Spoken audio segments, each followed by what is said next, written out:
Buenas tardes a todos y a todas. Hoy está con nosotros Miguel Ángel Sorroche, que es profesor de Historia del Arte de la Universidad de Granada. Miguel Ángel Sorroche es historiador del arte, pero también es cierto que cultiva otro subgénero o género de disciplina, ¿no? De hecho, tiene algunas incursiones dentro de la historia de la arquitectura, de la arqueología también. Ha presentado y dirigido algunos trabajos de fin de máster dentro del máster de arqueología, sobre arqueología del mundo prehispánico, y con lo cual demuestra un perfil bastante polifacético, ¿no? Es investigador responsable de un proyecto I+D+I muy interesante del Ministerio de Ciencia e Innovación, titulado Las misiones de Baja California en México entre los siglos XVII y XIX, mensaje cultural y puesta en valor dentro del subprograma de arte. Entre sus líneas de investigación me he permitido tratar básicamente dos, y una que puede derivar de una de las grandes, ¿no? Una sería el estudio, evidentemente, del patrimonio, arquitectura, que genera las misiones españolas en Sudamérica, bueno, en América, mejor dicho. Otra sería la historia y sobre todo el estudio del patrimonio de la comarca del Marquesado y de Guadix, que a mí me toca de lleno por ser una de las líneas de investigación que también cultivo. Y otra sería los estudios globales que engloban no solo América, sino también Europa y Asia, sobre el regadío, los espacios de tránsito, los procesos de cambio. Dicho o definidas estas tres líneas de investigación, dentro de sus publicaciones destaca la edición de libros como El patrimonio cultural en las misiones de la Baja California, Estado de la cuestión y perspectiva de futuro, que publican en el 2011, Baja California, Memoria, herencia e identidad patrimonial, también publicada aquí en Granada en el 2014, Espacios de tránsito, procesos culturales entre el Atlántico y el Pacífico, en 2014, El camino real de Coahuila y Texas, Patrimonio cultural compartido, una obra en la que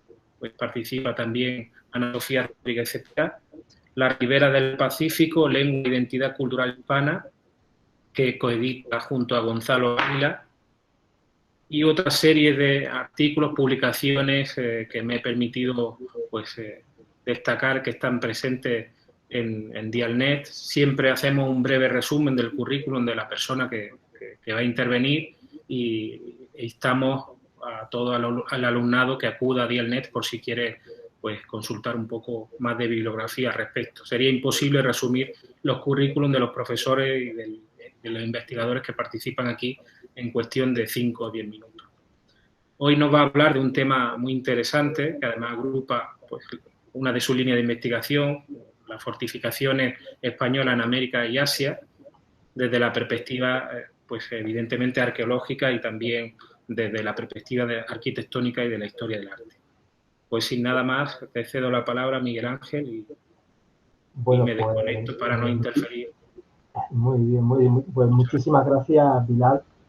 por la presentación. Yo quiero obviamente agradeceros tanto al profesor Espinal Moreno como a ti la invitación a este curso. La verdad es que cuando me lo propusiste se me propuso, inicialmente hablamos de América, luego metimos el guiño de Asia, un poco en el fondo por la propia dinámica. En realidad lo que traigo esta tarde podríamos estar aquí un semestre, un año entero en materia de asignatura si lo fuéramos desgranando. No hay, para empezar son prácticamente 3 siglos de historia, y luego evidentemente un contexto territorial vastísimo, ¿no? Pero sí es verdad que forman parte de una dinámica que les dan unidad, les confieren sentido. Vamos a ver una parte de ello, vamos a intentar un poco. La idea que yo traigo es la de estimular, vamos a decirlo así, a los presentes con ideas que puedan derivar en líneas de trabajo. y a partir de ahí, sobre todo, bueno, plantear fundamentalmente un tema que a mí me llena o me llega de lleno por una parte específica de todo el territorio que vamos a ver, que es el norte de México, sur de Estados Unidos. Yo ahí he trabajado tanto el contexto de Baja California, del Frente Pacífico de México y Estados Unidos, como ahora estamos trabajando con ese contexto del Camino Real. Pero en definitiva, como digo, ahí hay una mezcolanza de factores que te permiten hablar un poco en relación al tema del encuentro que se ha propuesto. Voy a empezar con la presentación para no detenerme en mucho. A ver si esto... Quiero por lo menos, a ver si es posible que me digáis si se ve... aquí está, compartir. Perfecto. ¿Se ve completa la pantalla? Sí. Se ve completa, ¿no? Has dicho que tú no sueles darle a presentar. ¿Perdóname? Has dicho que no sueles dar a presentar pantalla completa, ¿no? Sí, Pero bueno, quiero haber oído eso. pero ¿se ve ahora o no? Sí, sí, se ve, Sí. se ve. ¿Y así se ve también? ¿Se ve perfecto así? Sí. Sí. Vamos, yo la veo bien. Si se ve bien, tiro, porque esta es, digamos, la que tiene más letras, y si se ve bien el título y la idea de bueno, lo que yo voy a hablaros, que es las fortificaciones españolas en América y Asia en la Edad Moderna, yo creo que ya va a ir bastante bien, ¿vale? Bueno, pues como estaba señalando, bueno, de alguna manera el territorio en el que nos tendríamos que mover, bueno, pues ahí lo tendríamos expresado básicamente en todo lo que es el contorno señalado por la línea roja, ¿no? Es el contexto territorial que España va a controlar desde finales del siglo XV a finales del siglo XIX, y en el que yo me voy a mover. En realidad me voy digamos, a desplazar por todo lo que es la latitud meridional del hemisferio norte, es decir, todo lo que es las islas del Caribe, la territorialidad de México y Estados Unidos, y el sur de los Estados Unidos, y luego voy a dar el salto a esa Manila que nos aparece a la derecha, porque en realidad todo ese contexto, vamos a decirlo así, aparece imbricado, cosido por dos grandes itinerarios, dos grandes circuitos, que son el de Carrera de Indias entre el Caribe o entre México y España, y luego el Cañón de Manila entre el sudeste asiático y México, ¿no? No obstante, indudablemente tenemos que tener muy presente que en realidad de todo lo que se va a hablar esta tarde, parte de lo que vamos a hablar esta tarde se concibió como una unidad, como una idea de la política internacional española, de la corona, el de controlar evidentemente todos unos territorios que, bueno, se estaban ofreciendo de una manera muy clara al ataque, al aprovechamiento de la extracción de las riquezas que estaban haciendo desde América, pues por las potencias europeas que desde el principio, con ingleses y holandeses por un lado, posteriormente con los franceses, pues de alguna manera, como digo, va a marcar mucho la idea y la relación de España con estos territorios, y evidentemente con esas potencias que los van a ansiar.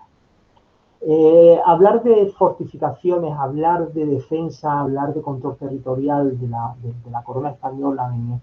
estos espacios, prácticamente plantear una serie de tipologías que ya Roberto Segre, en una publicación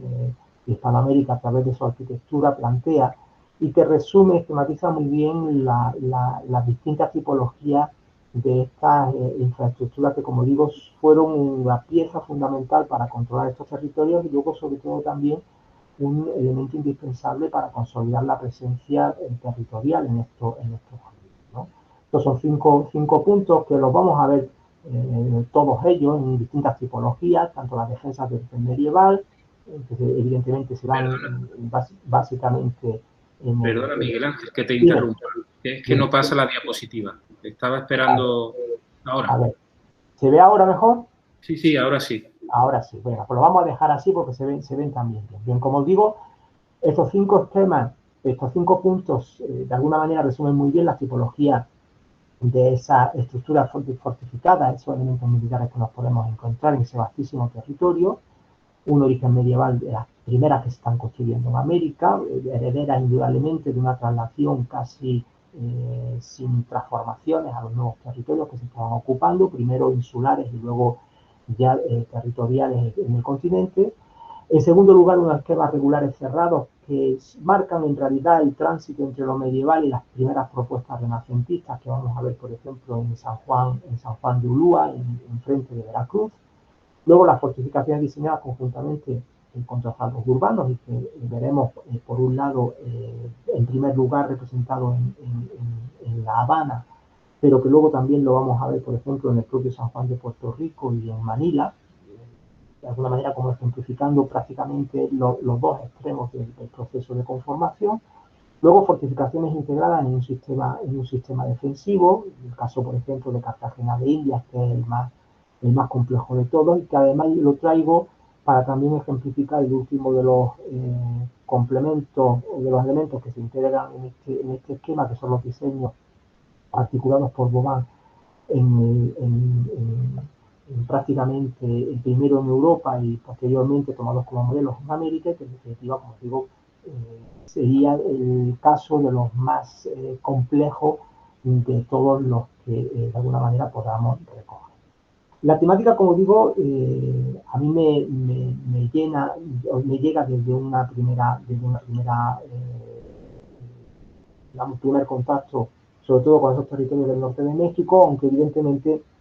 es un elemento que siempre va a estar ahí presente. El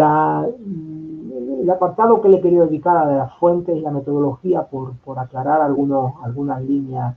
sobre todo a partir de los fondos, de los acervos que existen hoy en día, pues indudablemente nos obligan a detenernos en el Archivo General de India y en el Archivo General de la Nación de México, donde posiblemente estén los más importantes fondos respecto a este tipo de estructuras, a este tipo de eventos. Posiblemente el Archivo General de India no ocurre lo mismo con el de la Nación o en el mexicano. La digitalización que se está llevando a cabo indudablemente permite tener un acceso impecable a este tipo de información, básicamente sobre todo a lo que son las planimetrías. Luego tendríamos un conjunto de publicaciones donde, bueno, yo distinguiría por un lado las que nos ofrece el propio Archivo de India, como fue una publicación en realidad de mediados del siglo pasado, que se reedita en 1981 sobre planos de ciudad iberoamericana y de Filipinas, de Fernando Chicagoya y de Leopoldo Torres Balbá, en donde se incluyen algunas planimetrías en las que el elemento militar es referencial para el caso sobre todo de las ciudades, y luego una tratadística que evidentemente desde finales del siglo XVIII intenta fundamentalmente recoger toda una práctica que se estaba definiendo sobre todo en Italia, en el foco italiano, aunque también indudablemente tenemos que tener muy presente todo lo que se está definiendo en Flandes y, como digo, en el caso francés, que va a ser la última referencia. Este tratado de la teoría y práctica de la fortificación conforme a las medidas y defensa de los tiempos repartida en tres partes de Cristóbal de Rojas, uno de los grandes tratadistas contemporáneos de Bautista Antonelli y de Juan Bautista Antonelli, padre e hijo, que son dos de los principales representantes de las fortificaciones que se va a cabo en el 16, pues de alguna manera, como digo, vendría también a abrir, a aportar una importante referencia respecto sobre todo a las publicaciones que incluso en el caso de la de Vauban se llegarán a traducir. Por último, dos elementos que me parecen interesantes. Por un lado, una producción bibliográfica específica, en el caso concreto, por ejemplo, de la arquitectura del Urbanismo Británico de América, como ejemplo de otras muchas publicaciones que se están llevando a cabo desde este punto de vista. Y luego, publicaciones periódicas, en este caso revistas, como la revista de India, que contiene sobre todo en los últimos años trabajos muy interesantes que vienen desarrollándose sobre todo por grupos de investigación básicamente de la Complutense, de la Universidad Complutense y la Universidad de Sevilla, donde profesores como Miguel Ángel Castillo o Alfredo Morales pues están liderando grupos de investigación y proyectos de investigación en torno a la arquitectura del poder en el Caribe y en el sudeste asiático, que es prácticamente, como digo, una justificación del propio planteamiento que yo traigo esta tarde. Sin duda alguna, tampoco quiero dejar de lado también una serie de congresos que sobre arquitectura militar se están llevando a cabo, se han venido desarrollando sobre todo en la primera década de este siglo, y en donde, pues bueno, incluso se hace una revisión más allá de del mero análisis estructural, como ya de planteamiento patrimonialista, de conservación, rehabilitación, y en realidad de recuperación de unas estructuras que en muchos casos pues conforman uno de los capítulos más importantes arquitectónicos que por parte de España se llevan a cabo fuera de nuestro territorio. Con este planteamiento, que no deja de ser obviamente pues estándar en cuanto a fondos, en cuanto a bibliografía, en cuanto a reuniones internacionales, como digo, de alguna manera está claro que el descubrimiento de América y lo que es el escenario americano replanteó con mucho todo el esquema, todo lo que fue la relación, vamos a decirlo así, del Estado con un territorio, básicamente por dos cuestiones fundamentales. Un lado, por la extensión, y luego por otro por el desconocimiento, que van las dos de la mano, por cuanto esa misma extensión no se fue haciendo palpable y real hasta que no se fue extendiendo paulatinamente el control de esos territorios. Realmente los ámbitos por los que nos podamos mover son bastante amplios. Como decía al principio, un contexto que podemos desgranar sin ningún tipo de problema. Es decir, en realidad nos estamos moviendo por un contexto en el que el Caribe ya sería un primer escenario, un segundo escenario sería la propia realidad de lo que hoy en día es el territorio mexicano, entendido como el núcleo de lo que fue el Virreinato de Nueva España a partir de 1535.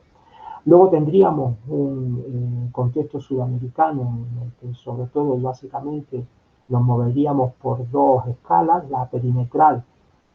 a partir pues de una digamos constatación de la necesidad de controlar un ámbito que, a pesar de su aparente lejanía, acabó cayendo digamos dentro de la órbita sobre todo de esas potencias que estamos señalando, incluso en la versión más, vamos a decir, más fuera de lo oficial, que como fue la piratería, que también marcó sin duda alguna los primeros tiempos de ese interés y de esa obsesión por controlar al menos esas rutas marítimas que se estaban definiendo. Y luego no perdamos de vista que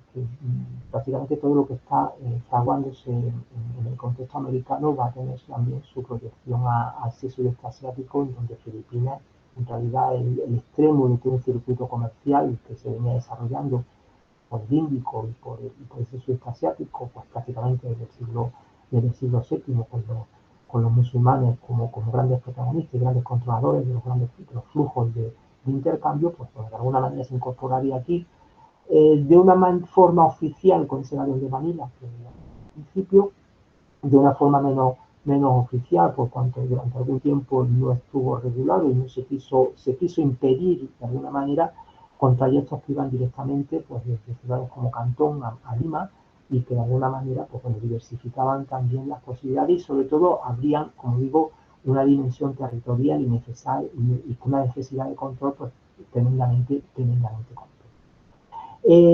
También es verdad que las particularidades de este escenario marcaron otra novedad respecto a lo que bueno, de alguna manera se había dado en el contexto mediterráneo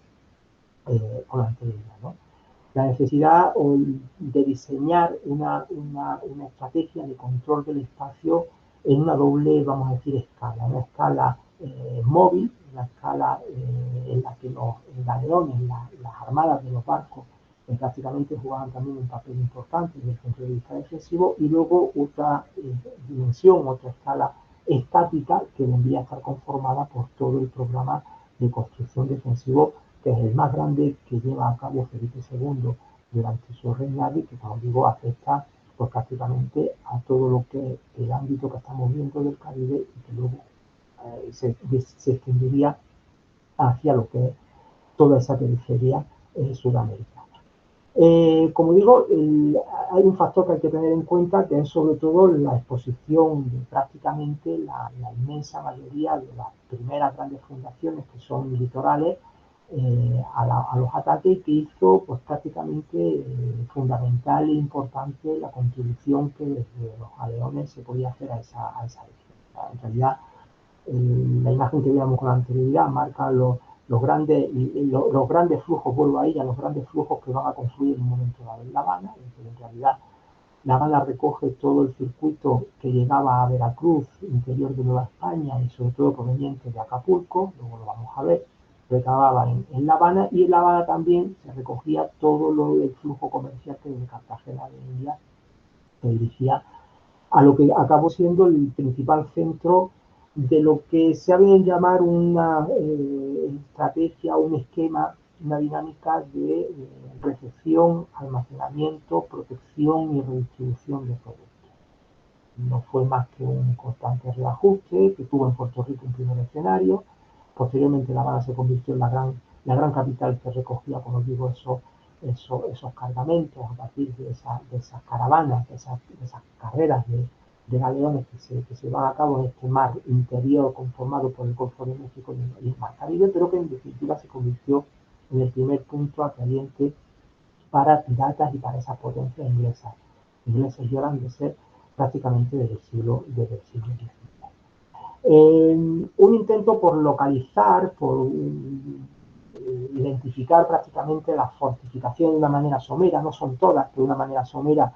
Este mapa nos daría prácticamente una primera visual de esas fundaciones, que de alguna manera, como digo, prácticamente están punteando el escenario marítimo en su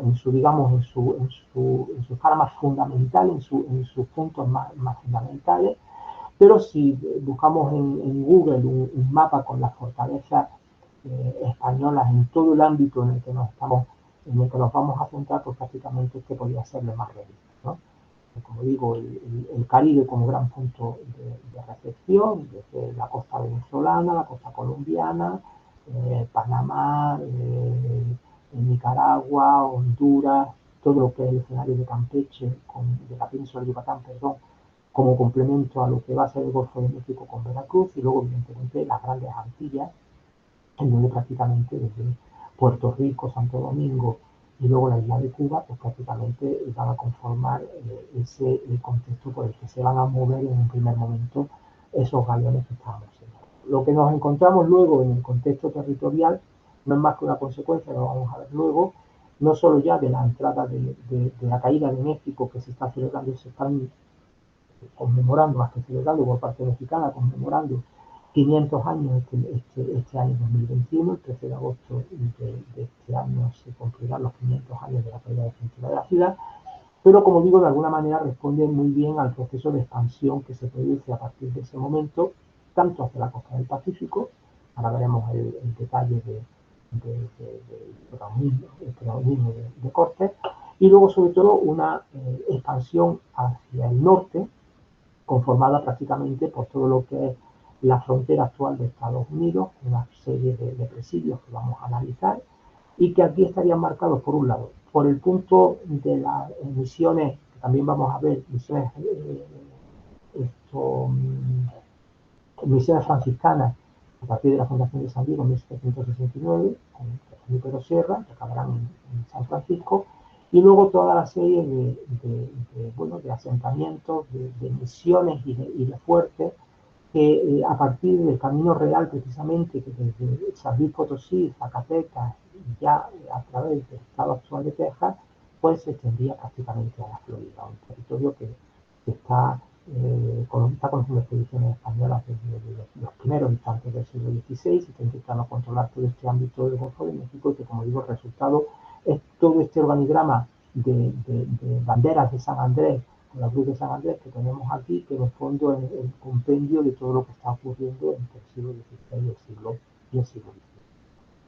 Si intentamos hacer un recorrido tipológico de lo que está ocurriendo en función de las distintas fases, de las distintas etapas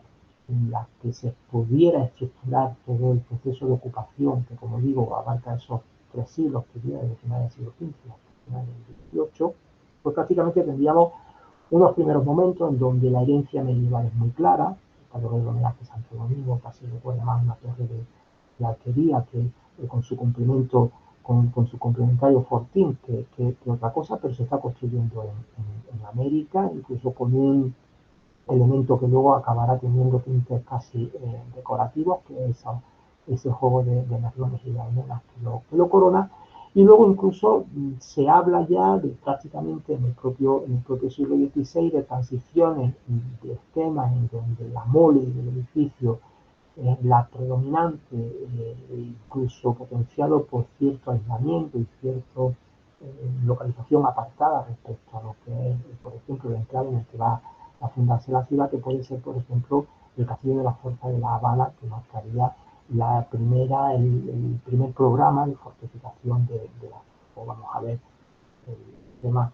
con el que se define la entrada a la bahía, con fortificaciones como de la Punta, la fuerza del Castillo de la Punta y el del Morro, que en definitiva, como digo, prácticamente unos primeros momentos en donde se está transitando desde esa traslación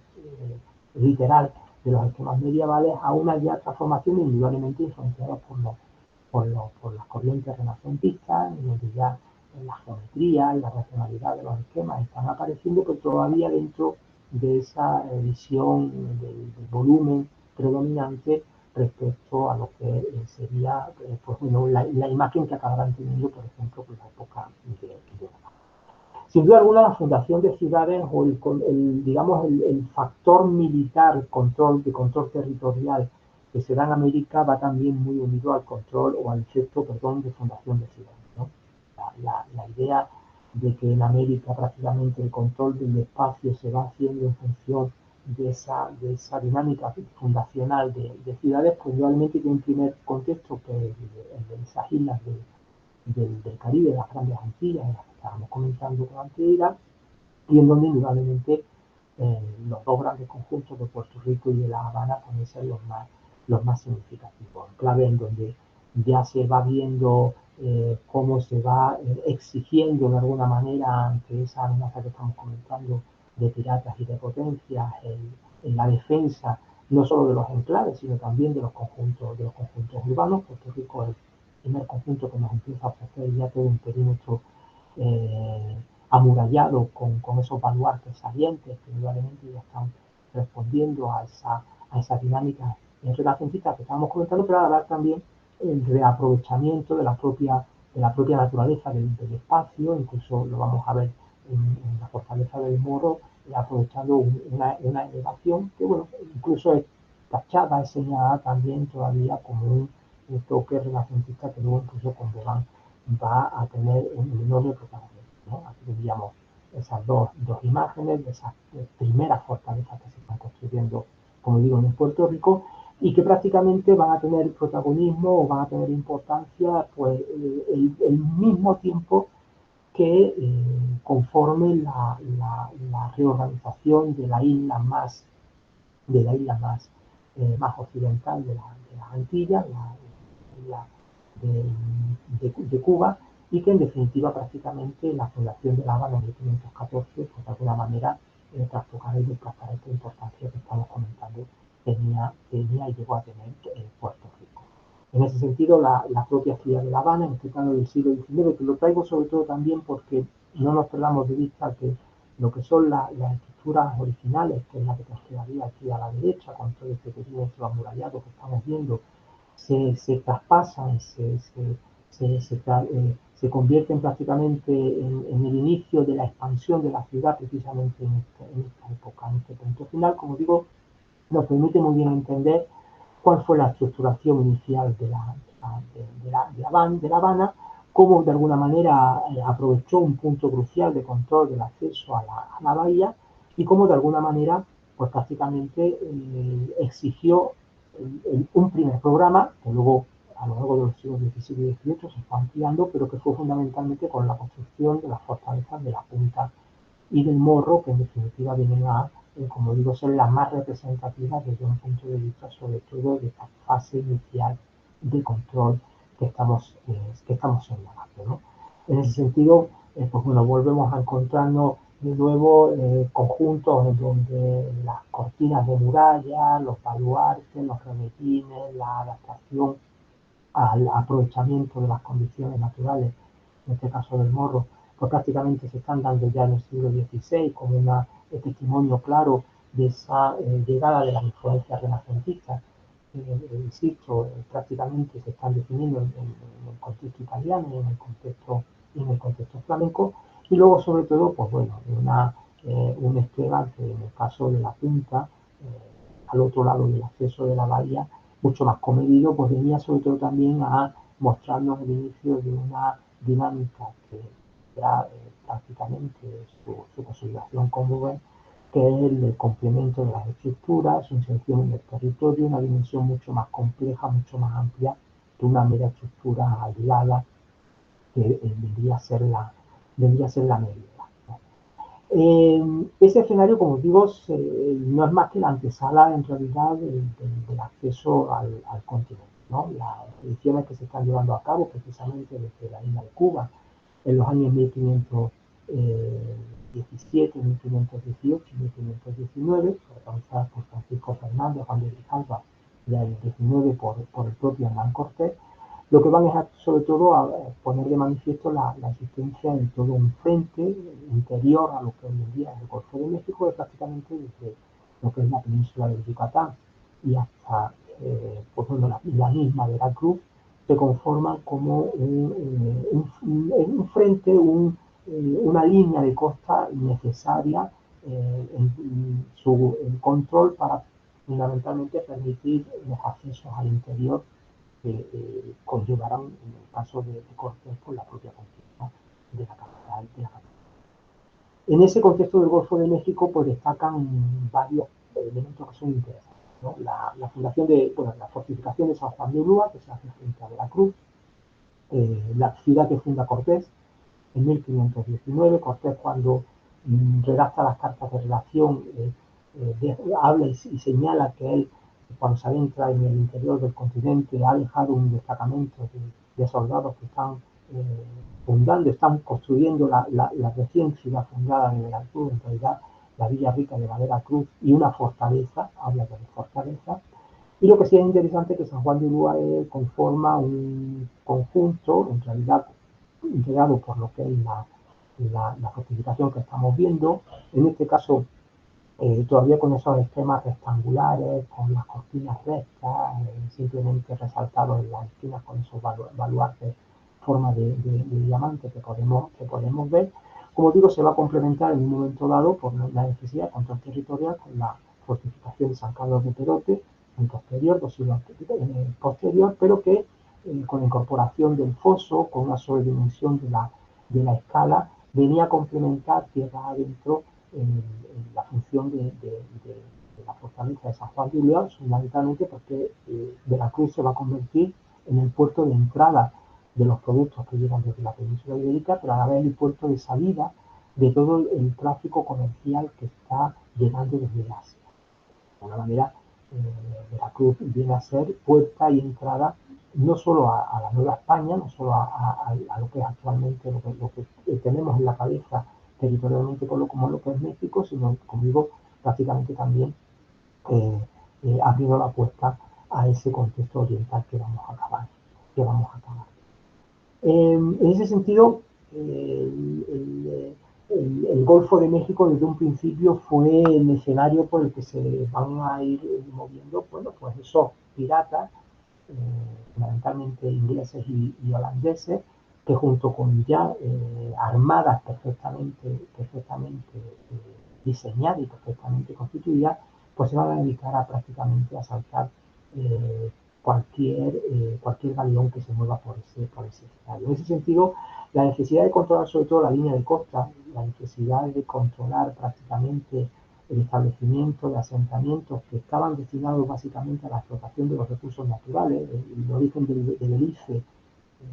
esa porción de la península de Yucatán que será inglesa a partir de la segunda mitad del siglo XVIII, de alguna manera ejemplifica muy bien este componente, pero en el caso concreto de Campeche, además, sirve muy bien para ver cómo en el 17 se están definiendo ya de nuevo, o se mantiene esa tendencia que habíamos visto con Cuba y con Puerto Rico, de definir ciudades que perimetralmente están funcionando como una fortaleza, en este caso con ese esquema hexagonal, y de la que, bueno, hoy en día pues nos queda todavía la estructura, la plaza en la que nos aparece en el plano el zócalo, la plaza de la catedral de Campeche, que hay en esta parte alta, que sería y precisamente este baluarte que nos aparece aquí es este que tenemos aquí. Campeche no conserva todo el perímetro de muralla, pero sí conserva la trama urbana, y luego, sobre todo, ejemplifica también un sistema muy interesante de complementación, como digamos se estaba definiendo, o se había definido en parte en La Habana, que es el de ser, digamos, la cabeza de un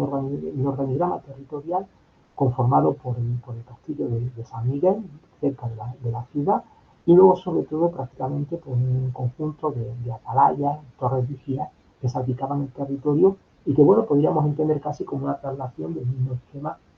que Felipe II había mandado diseñar en la costa Media. Por último, y antes de dejar el Caribe, sí me gustaría sobre todo simplemente marcar el caso de Cartagena de Indias, ¿no? Cartagena de Indias es el principal enclave que va de alguna manera a centralizar esa idea de recepción, almacenamiento, protección y redistribución de productos, en este caso los llegados desde Sudamérica, punto central de esa costa venezolana, y en realidad de ese requiebro por Panamá y Costa Rica, en puertos como Portobelo, en Centroamérica. Pero sobre todo, fundamentalmente, Cartagena de Indias es el ejemplo de la complejidad y de la relación territorial y las estructuras militares que prácticamente se va a definir en esos 3 siglos que estamos viviendo, de 16 y 10. Fue objeto de la tesis de uno de los más importantes historiadores de la cultura iberoamericana, Marco Borja, y en definitiva prácticamente nos habla pues precisamente no solo de esa integración territorio-estructura militar, sino incluso de la necesidad de readaptar el diseño inicial a unos cambios provocados por la acción humana, y que en definitiva incluso acabaron afectando al propio funcionamiento del sistema defensivo de la guerra. Para que nos situemos, la ciudad de Cartagena está aquí, con el barrio de Getsemaní, que hablan de una estructura dual, que en realidad estaba encontrando el fondo de una bahía a la que se accedía por 2 puntos básicamente. La Boca Grande por la Boca Chica, que es el acceso minúsculo que tendríamos aquí, y que en un momento dado se ve afectada por la interrupción del acceso de la Boca Grande por el naufragio de un barco que provoca una colmatación de arena y que de alguna manera impide y convierte en la llave de entrada a la bahía a lo que se conocía como la Boca Chica, ¿no? Del conjunto de infraestructuras, de estructuras militares que nos podamos encontrar, y que ahora mismo casi tendríamos que dedicarle una tarde solamente a entenderlo, sí me quería traer a colación por la complejidad, por el perfecto reflejo de lo que eran los principios de Gauvain, de disponer plataformas a distinta altura, con accesos imbricados, que de alguna manera permitieran no solo la complejidad de la entrada del enemigo, sino también la fácil defensa de este castillo de San Felipe de Barajas, que es la fortaleza que defiende por tierra al conjunto de Cartagena de Indias y de su bahía. Insisto que posiblemente sea el complejo defensivo más grande que hay en el contexto del Caribe, y que refleja posiblemente mejor que ninguno el paso prácticamente por las distintas fases, desde estructuras aisladas, los principios de Gauvain, el diseño de una ciudad dentro de una muralla, como es la propia Cartagena. La llegada de Cortés a las costas del continente, la fundación de Veracruz, abrió indudablemente el camino al control de México, ¿no? En este sentido sí es muy interesante porque aquí también hay un componente militar, ¿no? Las crónicas, las cartas de relación, las crónicas fundamentalmente del imperio religioso hablan de estructuras en altura, estructuras defensivas prehispánicas, ¿no? La propia Ciudad de México, fundada sobre el islote del lago de Texcoco, ya en sí misma, bueno, conllevaba una concepción defensiva, aunque pudiéramos casi señalar que vino a posteriori de la propia definición urbana ¿no? Lo que sí es cierto es que en realidad Cortés cuando al territorio, llega al Valle de México, Cortés viene ya con unas ideas muy claras, más claras de lo que inicialmente se pudiera parecer, ¿no? Cortés no perdamos de vista que cuando llega a la ciudad en 1519, en noviembre de 1519, él es perfectamente conocedor de que México no era el destino final de la campaña iniciada por Colón. Él ya está conoce perfectamente el descubrimiento del Pacífico por Díaz de Balboa en 1513 y Cortés pues, prácticamente conquista entra en la ciudad y a los 6 meses está mandando construir barcos en la costa del Pacífico para proseguir la navegación hacia ese occidente, el occidente de la especiería en este caso, ¿no? En cualquier caso, sí es verdad que bueno, la concepción de control territorial de Cortés es compleja, implica bueno, la fundación de ciudades, en algunos casos sobre asentamientos o lugares prehispánicos, el caso de Tepeaca, donde escribe la tercera carta de relación, fundada en 1520, y luego tiene muy claro la necesidad de el papel religioso, en este caso de las tres órdenes principales que van a llegar entre 1524 y 1533, franciscanos, dominicos y agustinos, en lo que es bueno, crear el primer organigrama de control en donde se incorpora o participa el elemento militar también, no expresamente a manera de fortaleza, pero sí está ahí y lo vamos a ver. El plano que están viendo, que estáis viendo, el mapa que traigo a colación, intenta un poco reflejar cuál tuvo que ser o cuál fue la estructuración necesaria para el control territorial de esa Nueva España a la que Cortés había llegado, ¿no? En realidad lo que tenemos aquí es un centro conformado por la capital azteca, dos itinerarios, dos caminos, el que desde Veracruz subía a la capital y el que desde la capital bajaba a Acapulco, que se va a convertir en la salida natural hacia Oriente, y luego, que lo vamos a ver después, una estructuración territorial hacia el norte, un punto se bifurca, para conformar en realidad, bueno, pues los tres grandes ejes que durante todo el siglo XVI, XVII y XVIII van a articular el norte de esos territorios que, como digo, se acababan de controlar, se acababan de conquistar, ¿no? Lo que sería el ramal central de toda esa maraña que estáis viendo sería lo que conforma actualmente el Camino Real de tierra adentro, el que llevaba desde México hasta Santa Fe, Nuevo México, cruzando por el territorio de Zacatecas, que en realidad fue creado y destinado para dar salida a La Plata, que desde 1540 se está explotando en ese territorio, en realidad está articulando yacimientos como San Luis de Potosí, o San Luis Potosí, ¿no? Para ser más correcto, la misma Zacatecas. Y luego dos ampliaciones, dos derivaciones de ese punto central, una continua, la otra aislada, que son ya más del 18 y que surgen fundamentalmente por la necesidad de controlar ante esa amenaza permanente inglesa, francesa, desde un poquito después, pues prácticamente los accesos que permitían llegar al interior de los territorios locales, ¿no? Lo que sería el ramal que va hacia el Golfo de México, hacia los territorios estadounidenses, que es lo que se conoce como el Camino Real de Zacatecas a Texas, y que luego vamos a comentar, sobre todo por el enclave de San Antonio, y luego el Camino Real de las Misiones, que pretendió articular todo el frente pacífico desde Baja California, desde San José del Cabo hasta la bahía de San Francisco, que adquiere importancia porque es en realidad el primer punto de toque de tierra de los galeones que llegan exhaustos atravesando el Pacífico de regreso desde Manila, que desde 1565, cuando se establece el tornaviaje, cuando se descubre en realidad por parte de Andrés de Urdaneta todo el flujo, todo el circuito de viento que recorren el Pacífico y que obligaban a salir desde Manila, a subir hasta prácticamente a la altura de Japón, cruzar el Pacífico, llegar pues casi a la altura de San Francisco y iniciar el descenso,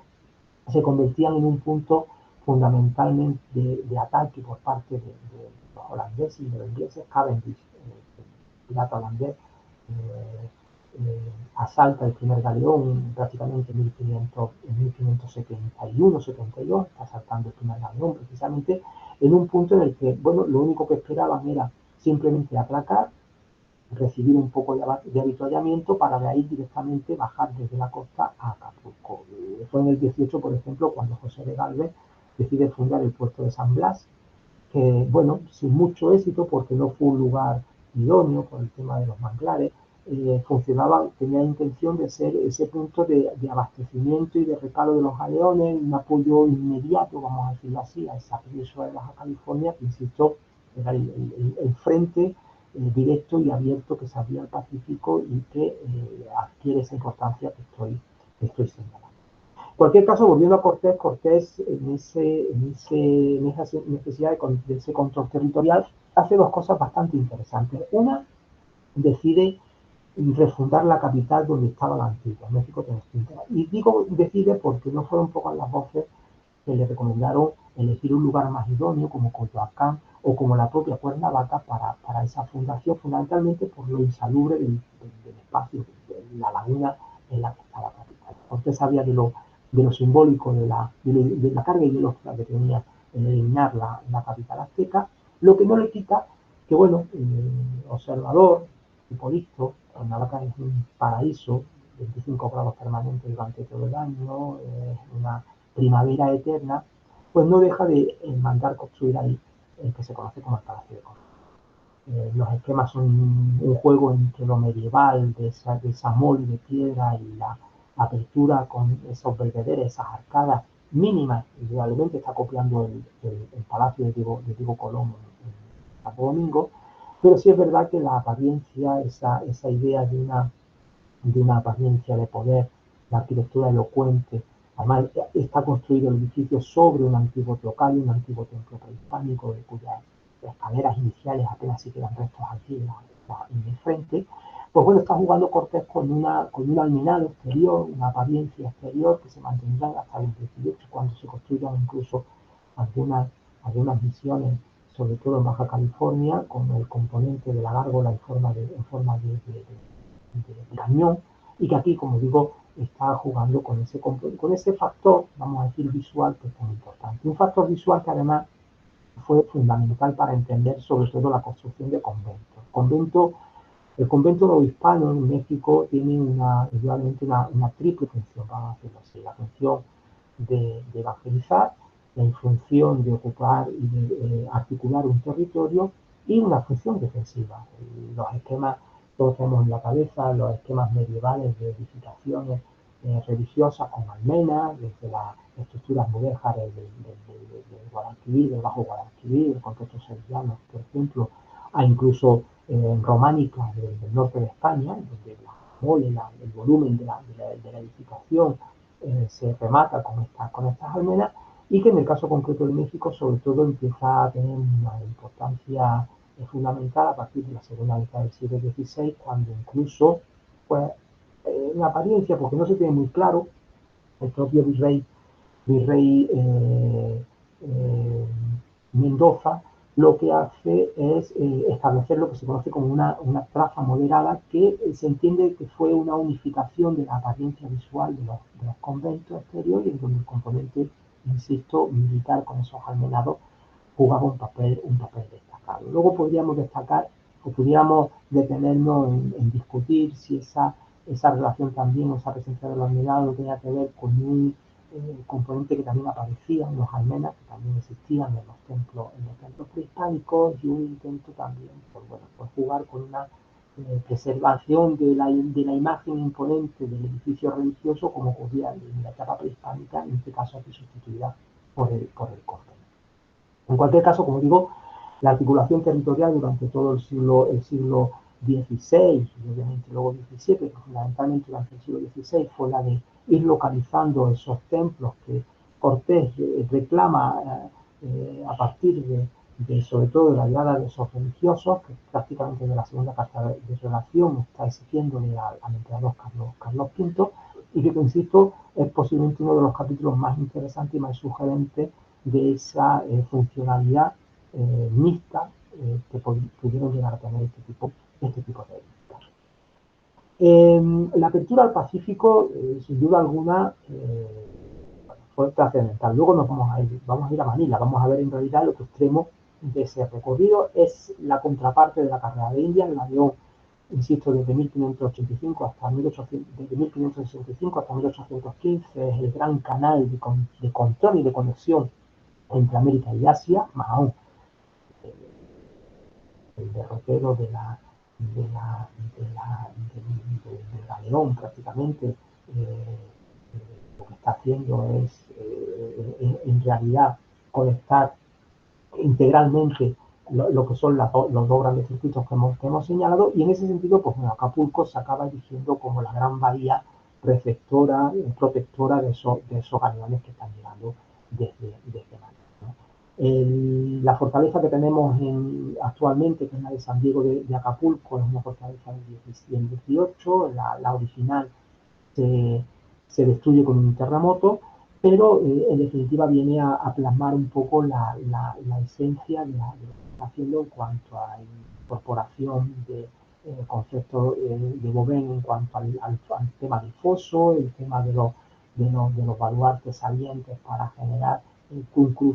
un tiro cruzado que fue una de las grandes obsesiones de Gauvain, fundamentalmente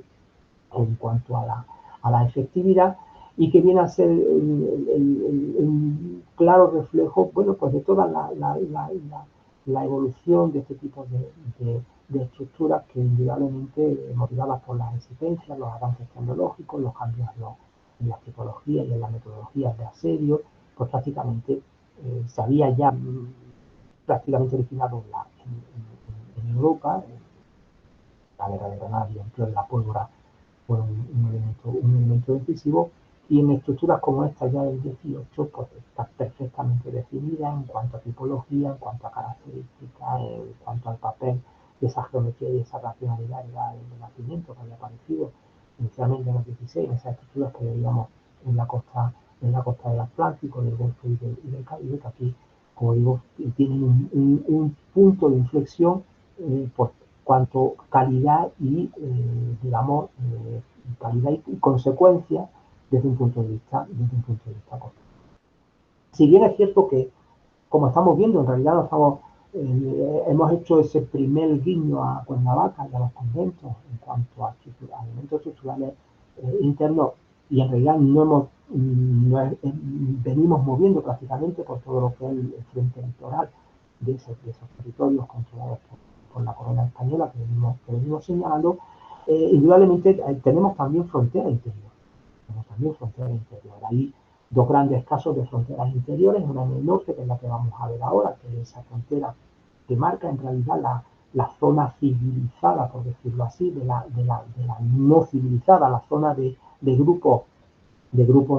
sedentarios frente a la zona de grupos nómadas, que marcaría un cambio incluso de relación en cuanto al intento por dañar esos territorios por parte, insisto, de la corona. Y luego no perdamos de vista que hay una importantísima frontera interior en el sur, en Sudamérica, que es la frontera que separaba a Brasil de los territorios controlados por España, la frontera que hoy en día estaría conformada por los territorios de Uruguay, Paraguay y el propio Brasil, en torno al río de la Plata, que nosotros no vamos a ver, pero que también tenemos que tener muy presente. La expansión hacia el norte, que veníamos antes señalando, una expansión evidentemente económica en cuanto a la necesidad de controlar los flujos de plata que el Camino Real de Tierra Adentro va a marcar, a partir sobre todo del 18 tiene dos frentes clarísimos. Señalábamos anteriormente del frente californiano, que ahora vamos a ver, Y luego todo lo que es el Golfo de México, el frente del Golfo de México, la gran vía del Mississippi que va a ser utilizada por los franceses y también por los ingleses para ir acercándose a esos territorios controlados por España. Incluso les permitió ir controlando también a los grupos indígenas y ponerlos en contra de la presencia española, pues tuvo, insisto, un capítulo bastante interesante y bastante sugerente respecto a lo que fue el concepto de control territorial a partir de la utilización, en realidad, de tres pilares básicos de la sociedad no hispana del momento y de siempre, ¿no? Que es el grupo civil, el grupo religioso y el grupo militar, ¿no? En el caso concreto bueno, de esa expansión hacia el norte, ese mapa que traigo de las misiones españolas en Texas al final del 17 y todo el 18, pues marca pues algo que ya había vivido o en parte señalado con anterioridad en esa idea del convento como elemento articulador del territorio del siglo XVI, es decir, entender que el adoctrinamiento de la realización de los grupos indígenas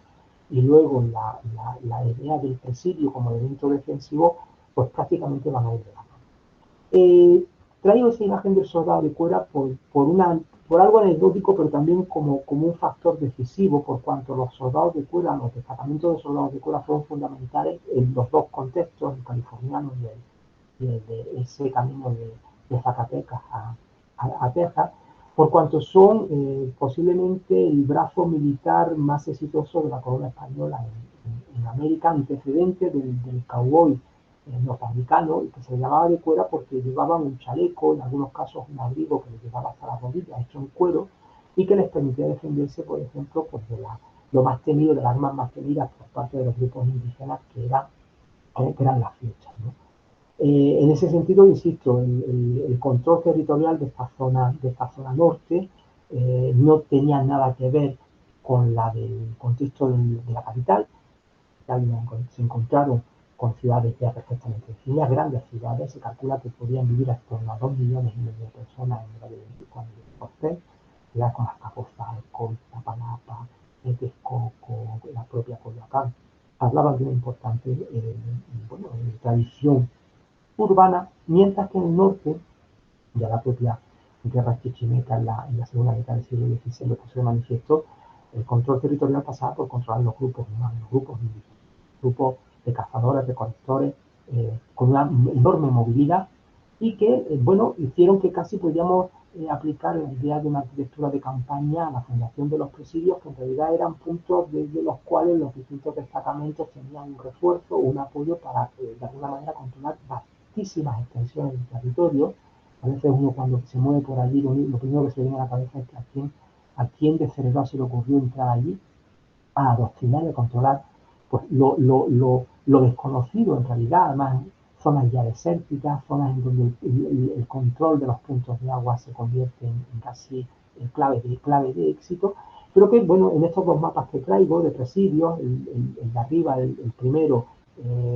inicialmente en una línea poco exitosa, que prácticamente Galvez, José de Galvez va a modificar que se refleja perfectamente en ese otro mapa que tenéis en la parte inferior, en donde ya hay una triangulación territorial, en donde, pues, bueno, de alguna manera se pretende optimizar o se buscó optimizar fundamentalmente la gestión del control territorial de un ámbito en el que, insisto, los grupos indígenas, en algunos casos codeados por la presencia inglesa y francesa, que les estaba, por ejemplo, aportando armamento que no conocían, pues de alguna manera o de alguna forma obligó a organizar el territorio de esa manera. Aquí cambia totalmente el concepto de lo militar, digamos, ¿no? Esa idea que señalaba antes, que se utiliza Ramón Gutiérrez de la arquitectura de campaña, pues aparece reflejada en una estructura, entre comillas, militares, que en realidad funcionan como un espacio multifuncional, en donde esos grupos militar, civil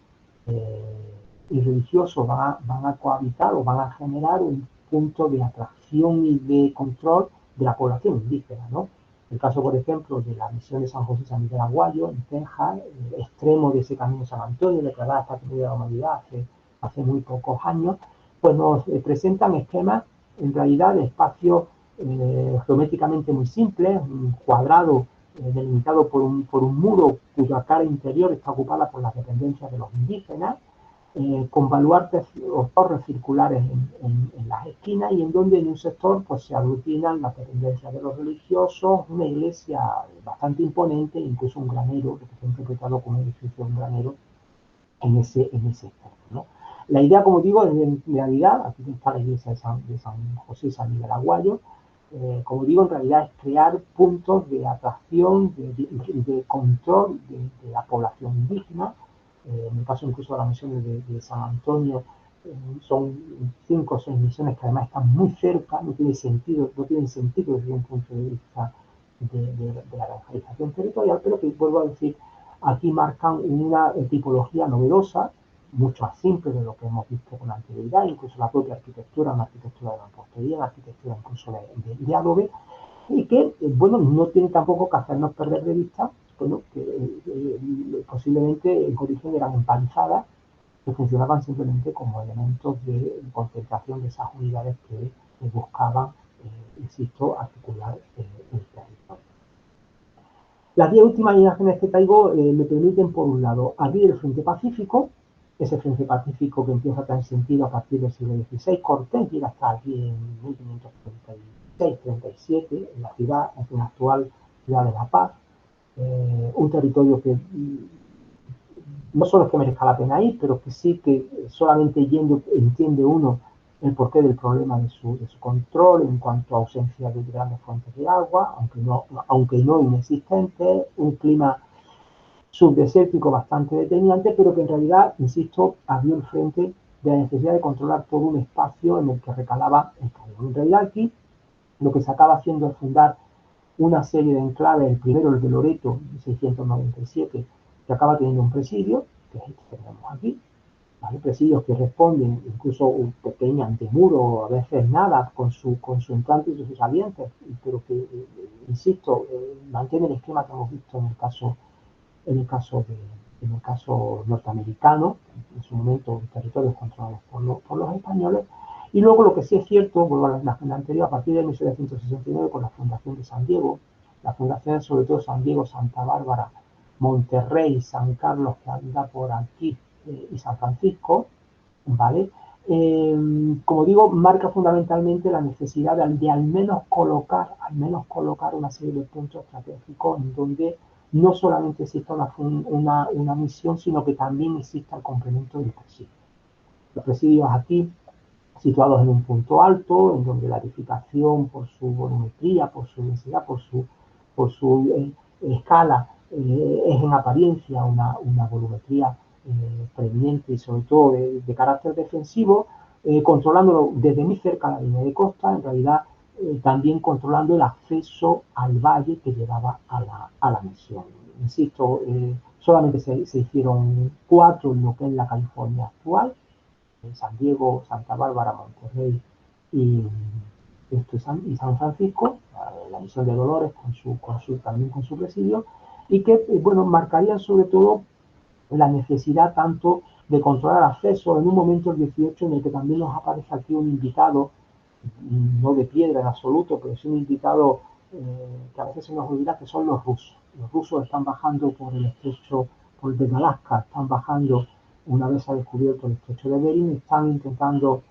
aprovechar la explotación de un recurso que son las pieles de nutria, con las que llega a comerciar, por ejemplo, con los dominicos,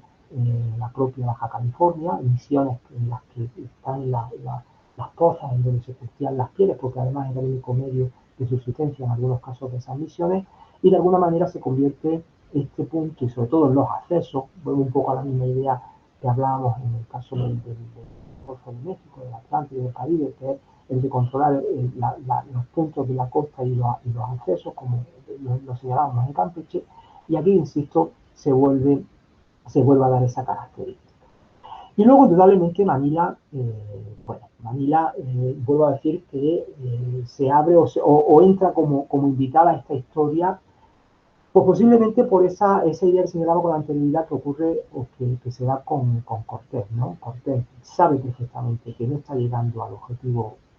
inicial, Indudablemente ya conoce, como decía, la existencia del Mar del Sur, la existencia del Pacífico y empieza a mandar expediciones. Solo hasta 1565 se establece el tornaviaje y previamente, pues bueno, de alguna manera tenemos la primera vuelta al mundo con Elcano y con Magallanes y Elcano, que indudablemente está estableciendo otra dimensión a lo que es el itinerario. Ese viaje no vuelve, la llegada de Magallanes, realmente por la zona interior llega a la isla de Cebú. En la isla de Cebú se funda un enclave que luego posteriormente se modificará, que es el puente de San Pedro, el primer enclave que se funda en la isla. En Cebú es donde muere, en el entorno de Cebú es donde muere Magallanes. Y luego, sobre todo, indudablemente, una vez ya asentados desde 1519, controlando y siendo conscientes de la realidad filipina, de alguna manera el contexto en el que se encontraba y esperando hasta 1565, que no se define ese tornaviaje, que me permitió sobre todo el contacto continuo entre las dos caras del Pacífico, en realidad, con Acapulco, pues indudablemente en ese interín tenemos que situar la fundación de Manila, ¿no? La fundación del fuerte de Santiago es en realidad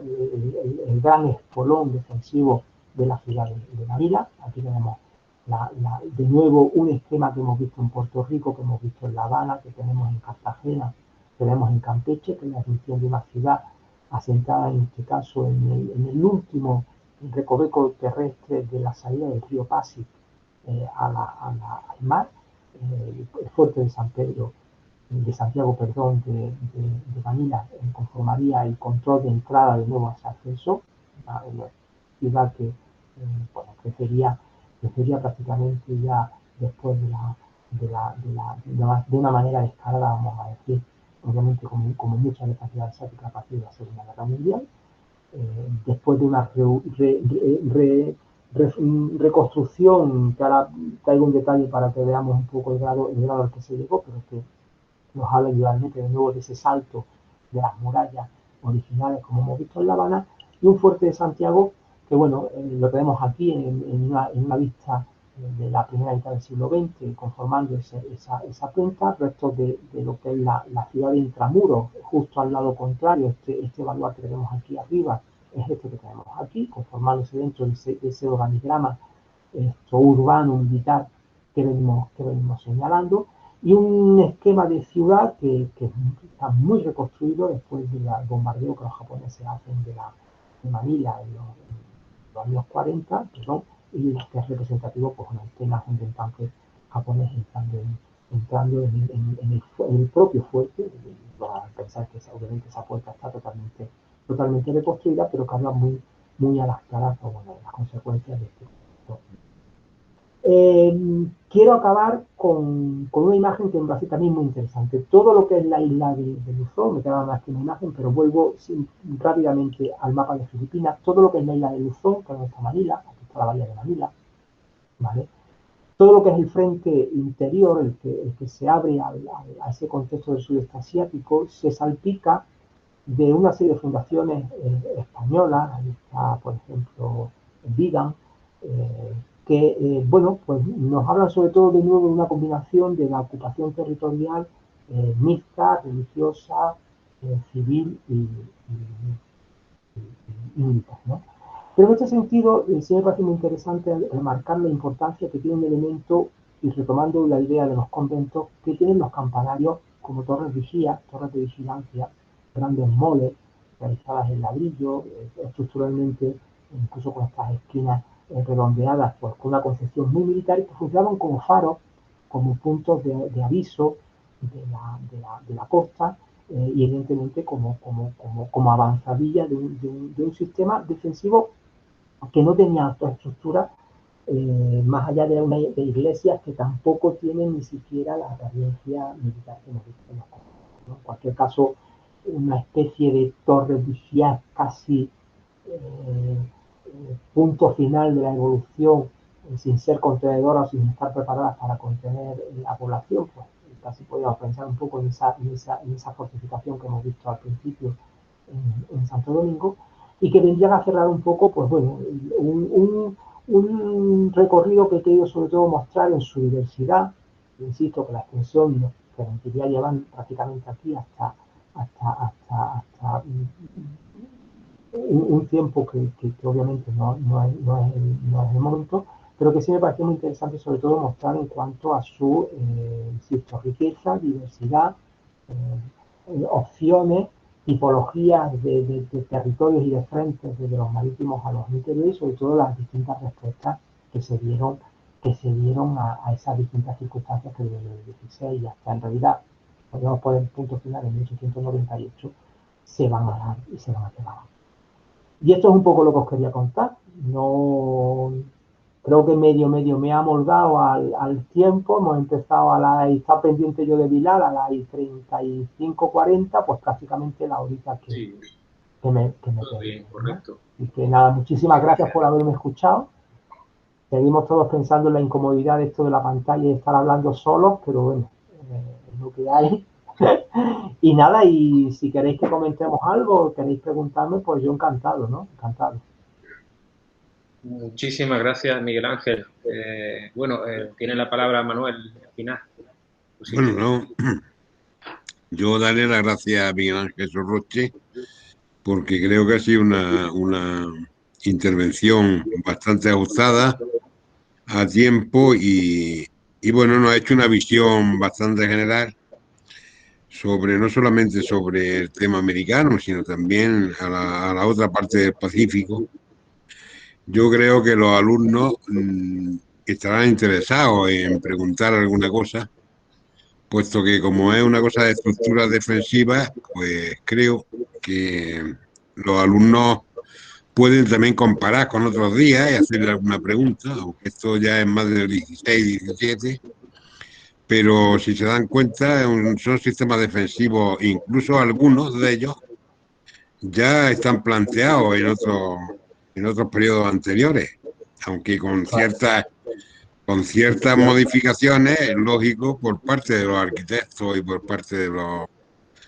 Y de sigue los habiendo, estrategas. claro, y sigue habiendo la misma obsesión de controlar el frente litoral para controlar los accesos. Y eso viene que prácticamente podríamos decir que ya los fenicios lo estaban haciendo eso, ¿no? Las factorías de costa la están haciendo incluso lo que decía antes, Campeche surge por la incomodidad inglesa, lo mismo que Belice acaba siendo inglés precisamente por el asentamiento de eso, de factorías que están explotando las riquezas madereras, en algunos casos riquezas como la piedra, y que de alguna forma acaban condicionando luego posteriormente pues, la presencia de esas estructuras militares. La de Campeche no he traído el resto, pero es que recuerdan mucho a la costa mediterránea nuestra, es decir, Campeche es el centro y luego son atalayas, una detrás de otra, controlando, al final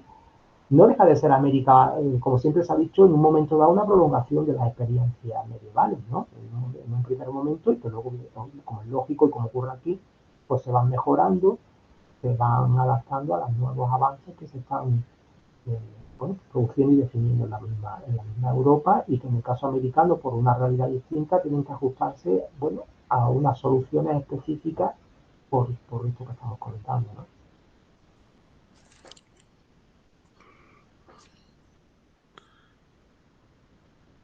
El micro, Vilar, el micro. Que Ah, muchas bueno. gracias. Que siempre tengo una serie de comentarios que realizar, pero le doy prioridad al alumnado, que creo que es el protagonista de esta parte del seminario. Y hay cuestiones o agradecimientos, mejor dicho, de parte de Cristina Escudero. eh, bueno, dice que qué maravillosa conferencia, ha sido increíble poder dar una vuelta al mundo por estas regiones tan olvidadas en el grado de arqueología. Mil gracias. Eso es un comentario crítico constructivo. Sí, sí. Bueno, en lo que es la docencia no se imparte, de hecho. Pero como no se imparte tampoco nada referente a África, que está aquí al lado, ¿no? Efectivamente. ni casi el Magreb. Luis Alcoba dice, enhorabuena, muy interesante la ponencia, muchas gracias. Y María Isabel Mayorga Hernández, muchas gracias, qué interesante una pregunta. En el caso de América, además del tema defensivo, también el control comercial, que incluso tiene repercusiones en el interior de algunos territorios. Hay un caso interesante en la ciudad de Honda, en Colombia. Bueno, no te sabría decir. Sí hay en Colombia un tema muy interesante, aparte de Cartagena, que no perdamos de vista que tenemos Cartagena en el lado en el lado del Caribe, pero tenemos una Colombia pacífica, ¿no? Y sí es cierto que en el contexto colombiano, o sea, el Frente Pacífico de América tiene unos puntos de recalo obligados, vamos a decirlo así, ¿no? Que obviamente los dos extremos son Acapulco y el Callao en Perú. Pero sí es cierto que hay todo un tránsito intermedio, siempre se está trabajando cada vez más, no es mi tema, yo lo conozco de soslayo por proximidad familiar, porque mi mujer se lo trabaja, pero sí es cierto que hay un tema que cada día está siendo más tratado, que es el tema del comercio, vamos a decir, que está fuera de control del gobierno, ¿no? Ese comercio de esos puertos a los que se llega y donde hay un intercambio casi de trueque, ¿no? En San José del Cabo pasaba, en San José del Cabo cuando llegaba el galeón, llegaban tan exhaustos que ya los religiosos los estaban esperando con comida y con barriles de agua y tal,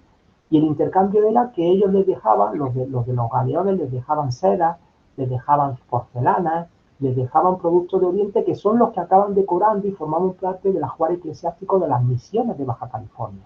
En Colombia pasa igual, en Colombia hay un par de casos de iglesias en donde existen capillas decoradas internamente con porcelana china,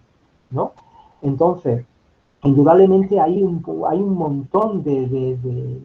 vamos, hay muchos estudios, sobre todo de investigadores mexicanos, bueno, porque están trabajando sobre todo esas relaciones de comercio. Señalaba antes, se establece en un momento dado un intento de control de crear en realidad, defender monopolios por parte de Felipe II, que prohíbe cualquier comercio, por ejemplo, de Acapulco con Lima, con Perú. Pero se sabe de la existencia de un canal directo entre Cantón y Lima, ¿vale? Que venía a complementar en realidad la demanda de unas sociedades que solamente unas rutas no podían abastecer, ¿no? Y insisto que esto es una visión que a mí me pilla de soslayo, pero que evidentemente te tienes que encontrar porque, bueno, aparece en la bibliografía, aparece en las fuentes, de esa llegada de productos, de ese intercambio y en muchos casos de un comercio no regulado, vamos a decirlo así, un comercio no regulado, pero que era necesario por cuanto, bueno, pues había itinerarios en donde había que parar en la costa, había que negociar, había que intercambiar y ahí se produce todo digamos, una diversificación de esas líneas comerciales bastante interesante. Y que ya digo, cada día se están produciendo estudios cada vez más generalizados y más preocupados por abordar ese otro tipo de comercio, vamos a decirlo. Muchas gracias. María Gracia Moreno Arrabal te da agradecimientos por la conferencia. Beatriz Canodar nos dice muchas gracias por la charla, muy curioso la tipología de conventos fortalezas no muy alejados de los ribats de Al-Ándalus y de Molina. Muy interesante el comentario. Se puede asimilar, ¿no? A los conventos fortalezas de las órdenes militares Totalmente. Claro, pensás que la realidad que se intenta controlar en parte es muy similar en el fondo. O sea, lo único que se sale de control en América en un momento dado es el desconocimiento de la extensión real de ese territorio, ¿vale? Que en el fondo condicionaba todo, condicionaba el desplazamiento, condicionaba el abastecimiento, y eso nosotros siempre lo explicamos, los que damos clases, las asignaturas de América. América se fue construyendo paso a paso, conforme se iba avanzando, se iba conociendo, ¿no? Y eso casi culmina en el siglo XVIII, podríamos decirlo, ¿no? Entonces, eso en realidad, y la experiencia medieval es la que se traslada en todos los sentidos, en el administrativo, los virreinatos ya existían aquí. Es decir, esa idea de que América es como Castilla en duplicada, bueno, pues ahí está, ¿no? En realidad se pone a funcionar todo como se entendía y respetando en parte también la infraestructura prehispánica existente, por ejemplo, en el cobro de impuestos. Se mantuvo el mismo esquema prehispánico porque sabían que garantizaba, bueno, pues eso, sobre todo básicamente el acopio de metal, el acopio de plata y el acopio de oro, ¿no? Porque en realidad la sociedad prehispánica se movía mucho con el trueque y no era precisamente oro lo que intercambiaban cacao, intercambiaban algodón y eso no era precisamente lo que interesaba, ¿no? No era precisamente lo que interesaba. Gracias. David García Triguero dice: enhorabuena al profesor Sorroche por su ponencia. Quería preguntarle, ¿hubo un impulso de refortificación durante el reinado de Carlos III, tal y como había ocurrido en la península durante su reinado? Claro, el de Galvez, Carlos III, manda, digamos, optimizar recursos porque era un bolsillo roto el tema sobre todo de los presidios del norte. Entonces, esa reorganización que hemos visto viene impuesta por Galvez y viene impuesta por Carlos III en un intento de optimizar recursos, incluso en el pago de soldados, se reajustó el número de presidios, se reajustó el número de soldados y evidentemente y hubo una política de racionalización ilustrada indudablemente en el caso del norte de América. En el caso del norte de América, sí, David, se produce. Gracias. Hay otro comentario, Mohamed Abdelhadi, que dice: bueno, muchas gracias, Miguel, la conferencia es muy interesante e importante, enhorabuena. Bueno, hay muchas felicitaciones, a la gente le ha gustado, ¿no? Carlos Alberto Toquero Pérez, enhorabuena por la conferencia y realiza una pregunta. En cuanto a las fortificaciones, ¿se realizan también en las cercanías de manantiales o sistemas de irrigación para su control y protección? No, el caso de todo lo que habéis estado viendo, obviamente se intenta fondear en el caso de San Juan de Ulúa, por ejemplo, se elige una isla con esa intención de fortificar la isla y que sirva de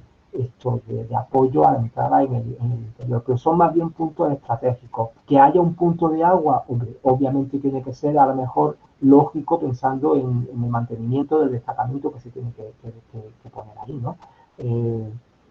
Por ejemplo, en Baja California la fundación de las misiones se hace siempre en la proximidad de un punto en el que se puede recoger el agua e incluso hay un nacimiento, pero bueno, eso es un principio casi universal y de lógica en la ubicación. De ahí a que fuera el control digamos, de la captación de agua, posiblemente podríamos entender que viene implícito a la propia necesidad de controlar ese territorio, ¿no? Pero posiblemente el caso de Baja California pueda ser el más interesante, lo mismo que algunos puntos del norte de México, en el caso concreto de Parras y de alguna misión vinculada al itinerarios de Zacatecas a Texas, de Zacatecas a Texas, ¿no? Camino de tierra afuera, también se le llama. Gracias. Yo creo que se refiere a comparando las fortificaciones españolas de allí, de América, con las que hay aquí en época nazarí, en la costa granadina o en el Magreb, sí, que en realidad responden a otras características, ¿no? Son más bien fortificaciones de control de puntos estratégicos, de torres vigía, fortificaciones interconectadas todas ellas, que los castillos que hemos visto contigo, ¿no? Claro. Hombre, también pensás una cosa, que es lo que os decía antes, es decir, todavía hoy en día tú vas a Lima y le dices a la gente, preguntas que cuántos kilómetros hay a Cuzco y te dicen 3 días. No, pero es que quiero saber cuántos kilómetros. No, 3 días, a lo que voy. Las distancias en América es que son inconmensurables, es decir, lo que hay aquí son jornadas de un día, o sea, todos sabemos que había gente que bajaba y subía en el día en bicicleta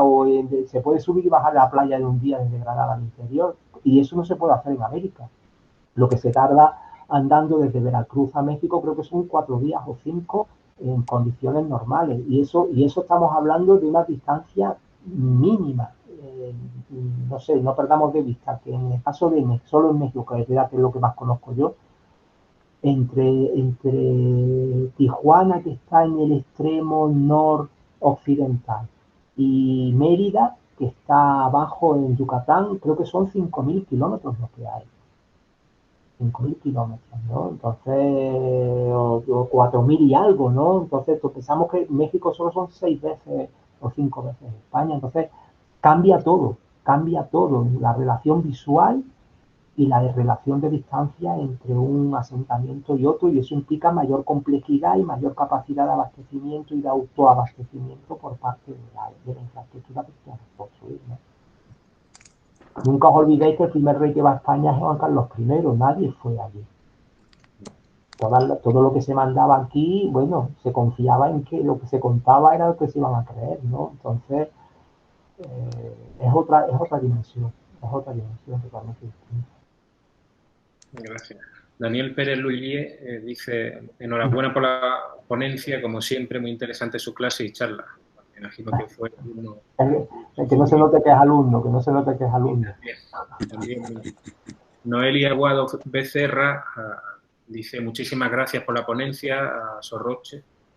Ha sido un complemento fundamental para nuestra formación como arqueólogos y, en mi caso, como historiadora del arte.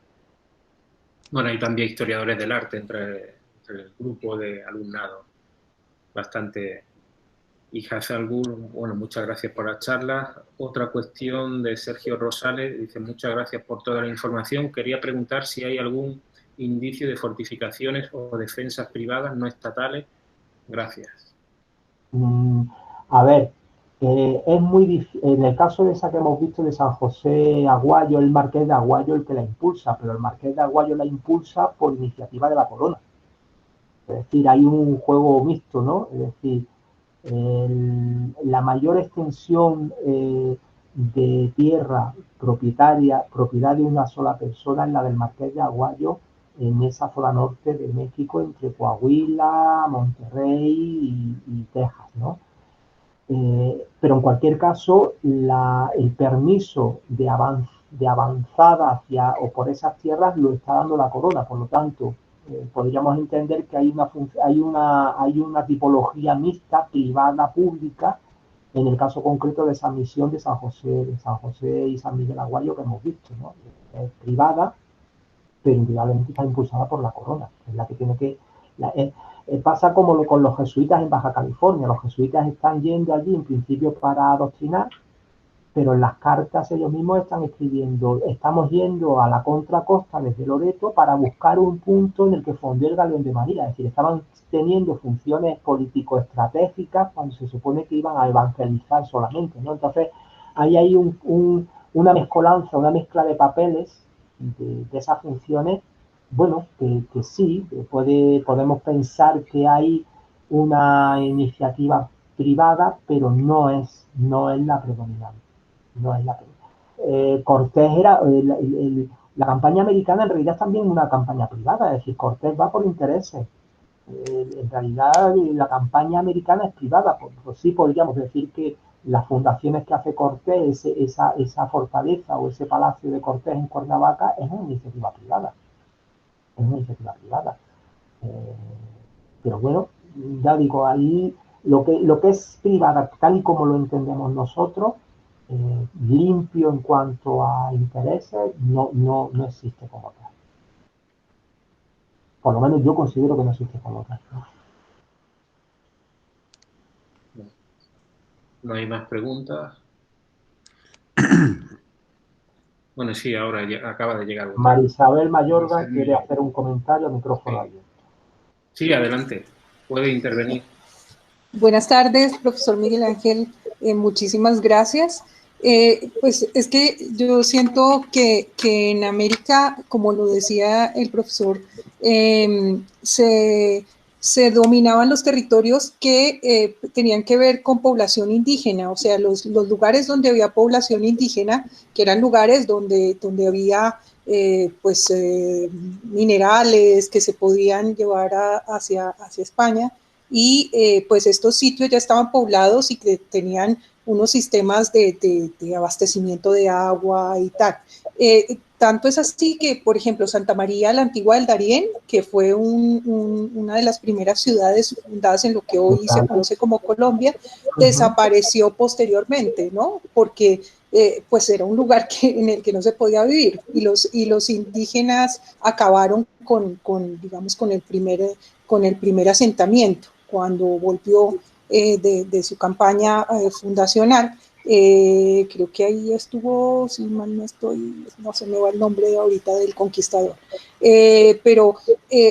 las que sí quedaron fueron las que de alguna forma que tenían un control territorial y un control comercial, ¿sí? Y lo indiqué porque hay una ciudad sobre el río Magdalena, ya que ingresa al interior del territorio, que se llama Honda, que allí el río Magdalena cambiaba de profundidad y tenían que dar la vuelta a los barcos. Y allí es curioso que yo me he dado cuenta que hay una especie de muralla, pero es el muro y unos callejoncitos muy estrechos por donde pasaban las mercancías. Entonces, los barcos llegaban hasta allí tendrían que descender para el resto del territorio y se hacía el conteo de las mercancías para cobrar impuestos y demás. Entonces,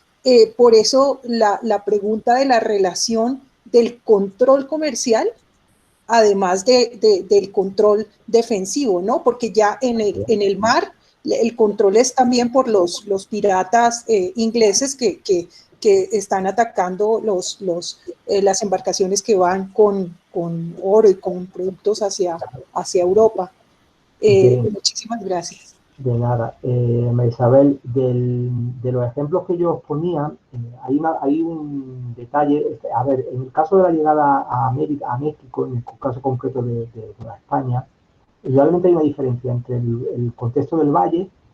donde está ya todo el poblamiento definido, es un contexto urbano, los grupos son de una complejidad de relación social muy alta, y luego, sobre todo, estamos hablando de grandes ciudades, ya digo, son 2.600.000 habitantes lo que se calcula que tenía el valle. Curiosamente, la campaña americana, estamos hablando en los primeros 20 años, se duda del éxito de su rentabilidad. Más aún, se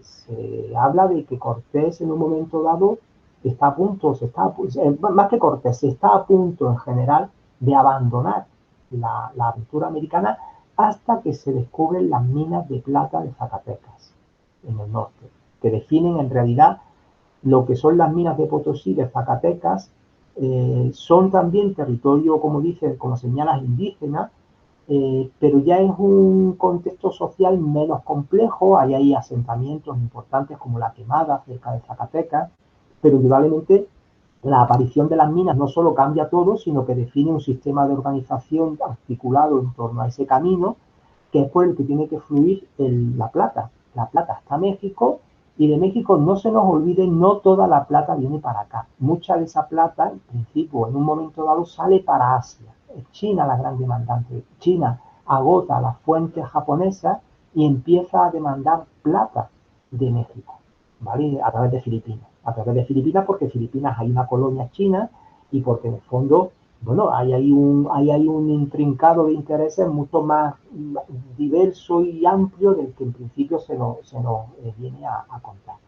En cualquier caso, la propia creación del itinerario viene a consolidar el territorio, viene a consolidar el asentamiento, viene a consolidar la presencia, digamos, española en ese espacio, y por lo tanto a generar todo un sistema de infraestructuras de protección que en muchos casos no tiene por qué ser o es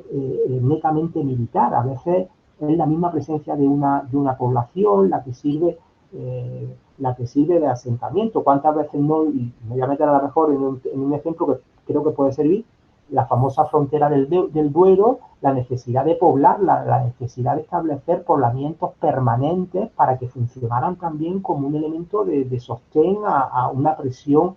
islámica. Aquí pasa igual, es decir, la existencia de un itinerario permanente mantenía a raya a lo que serían los grupos indígenas, que eran muy agresivos, se sabía que eran agresivos, pero luego, sobre todo, de una sociedad novohispana que, insisto, estaba conformada por un componente civil, por un componente militar y por un componente religioso, que al final eran las tres patas en las que se sostiene todo el andamiaje social de Nueva España. Entonces, indudablemente hay una relación entre control del recurso y necesidad de protección. Eso es así. Y en el caso concreto de los límites marinos, digamos, del litoral, ahí más que recurso es control de los accesos al interior, que es en realidad donde están las riquezas. Y son, y vuelvo a decir lo mismo, puntos de salida de los recursos que se están explotando. Y vuelvo a poner el caso de Inglaterra con Belice, por ejemplo, ¿no? Inglaterra nos quita en el 18, bueno, nos quita, acaba arrebatándole a la corona Jamaica, Belice, y lo intenta con Cartagena de Indias, pero no lo consiguen, y lo intentan con Filipinas y tampoco lo consiguen. Es el famoso periodo de Peñón de Gibraltar.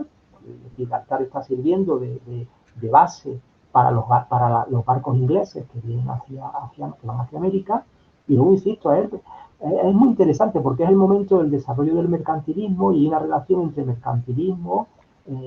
generación de estructuras defensivas, control territorial, que en realidad lo está protagonizando la propia Inglaterra, pero que sí, indudablemente hay una relación entre control territorial, elemento defensivo y indudablemente fuente de recursos o de explotación. Eso es indudable. Gracias. Bueno, si no hay más preguntas, yo iba a hacer varios comentarios o preguntas. Uno de ellos era si se conoce bien cómo se financia este tipo de obras de fortificaciones tan sofisticadas y tan costosas. Porque... Hombre, hay una riqueza que se extrae de América, hay unos tantos por ciento del quinto real que va para un sitio, luego los propios conquistadores se están quedando con parte de esa riqueza, insisto, en una relación comercial de negocio pura y dura, y evidentemente es la corona la que está abasteciendo. La corona primero tiene a un Juan de Herrera, que es el constructor del Escorial, intentando fundar una academia de arquitectura civil y militar a finales del 16. Digamos que prácticamente desde los Reyes Católicos y luego sobre todo con Carlos V y Felipe II, las relaciones con Italia, que son estrechas, están aportando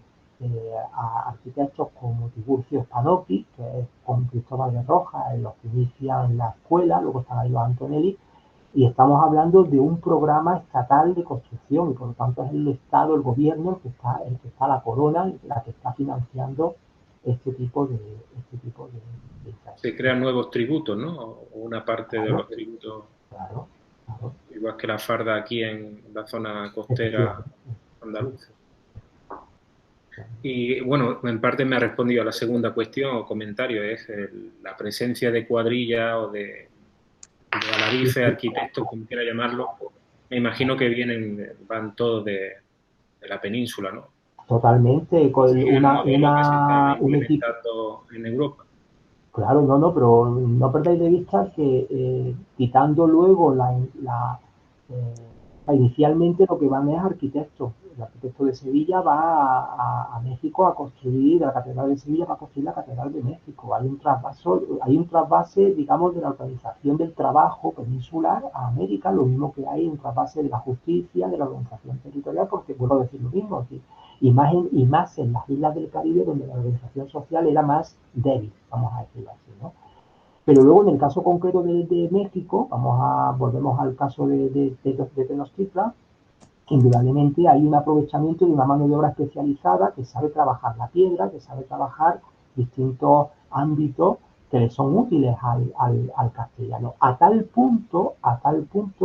que cuando se va construyendo la Catedral de México hay problemas en la cimentación porque no se sabe cimentar sobre barro, sobre agua, cosa que sí sabían ellos.